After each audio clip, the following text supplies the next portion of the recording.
महोदय, मैं दिल्ली के संबंध में भी कुछ कहना चाहता हूँ। अब दिल्ली चूंकि केंद्र शासित क्षेत्र है और दिल्ली को केंद्र शासित क्षेत्र माना गया है, तो स्वभावतः दिल्ली वालों को यह आशा थी कि केंद्र से शासित होने से यहाँ पर उन्नति होगी और यहाँ के लोगों को कुछ सुविधा मिलेगी, संतोष प्राप्त होगा। किंतु मैं यह देख रहा हूँ और लोगों में भी यह भावना बढ़ती जा रही है कि जब से यह केंद्र शासित क्षेत्र हुआ है, तब से शासन में निकुंठता आने लगी है और लोगों की ओर ध्यान कम दिया जाने लगा है। इसलिए मैं यह कहना चाहता हूँ कि दिल्ली प्रशासन के पुनर्गठन के ऊपर पुनः जोर दिया जाना चाहिए और हो सके तो उसके लिए एक समिति बैठा दी जाए और उसके लिए सोचा जाए कि दिल्ली का प्रशासन किस तरह का होना चाहिए। मैं चाहता हूं कि दिल्ली के प्रशासन के संबंध में आप विचार करें। भ्रष्टाचार के संबंध में यहाँ बहुत कुछ कहा गया है।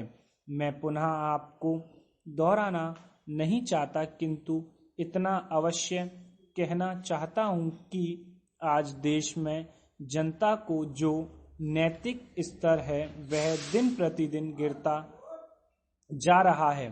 सरकार को यह सोचना चाहिए कि उनका वह नैतिक स्तर किस प्रकार उठाया जाए और किस तरह से लोगों की भावनाएं बदली जाएं, किस तरह से लोगों में अनुशासन रह सके, उसके लिए सोचना अत्यंत आवश्यक है।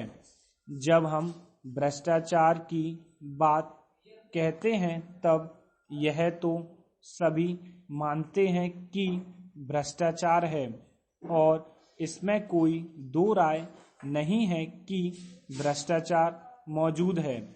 छोटे से अधिकारी से लेकर बड़े अधिकारी तक यह फैला हुआ है। भ्रष्टाचार केवल प्रशासन में है ऐसी बात नहीं है, वरन यह लोगों में भी फैला हुआ है।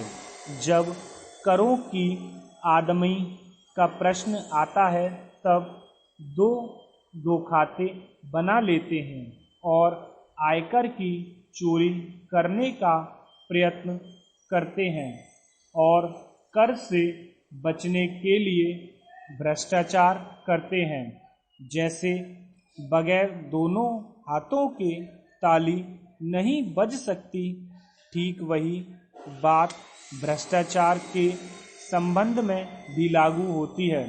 भ्रष्टाचार के निवारण के लिए जितना अधिकारियों का कर्तव्य है, उतना ही कर्तव्य जनता का है।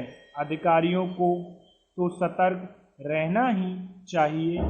यह जो संसद है वह कानून बनाकर अपने हाथ में दे देती है, उसका कार्यान्वयन करने के लिए जनता और नौकरशाही को सहयोग से कार्य करना चाहिए।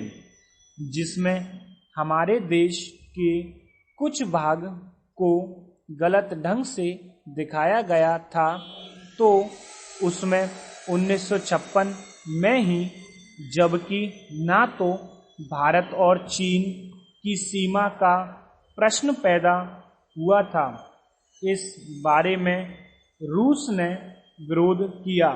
इसके बाद भारत सरकार ने लगातार 4 बार रूस सरकार से लिखित रूप से विरोध किया कि हमारे मानचित्र को ठीक से नहीं दिखाया गया है। जिस मानचित्र को लेकर यह चर्चा हो रही है, जब उसकी ओर भारत का ध्यान दिया गया।